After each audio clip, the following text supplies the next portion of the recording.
মালাকুল মউত দূর থেকে দাঁড়ায় দাঁড়ায় দুনিয়ার মানুষদেরকে বলে, ইয়া আইয়ুহান নাস, মানুষ তোমরা কেন কাঁদো, তোমরা কেন কাঁদো, তোমরা কেঁদো না, তোমরা কেঁদো না। আল্লাহর ইজ্জতের কসম, আল্লাহ তাআলা যতদিন তার হায়াতের জিন্দেগি দিয়েছিল ততদিন সে বেঁচে ছিল।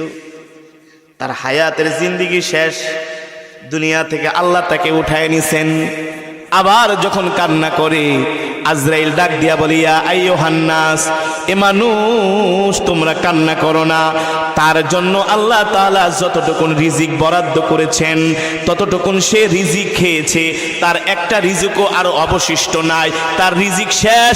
এই কারণে আল্লাহ তাআলা তাকে দুনিয়া থেকে উঠায় নিয়েছেন। ঠিক কিনা? আবার মানুষ যখন কান্না করে, কবর ডাক দিয়া বলে, আজরাইল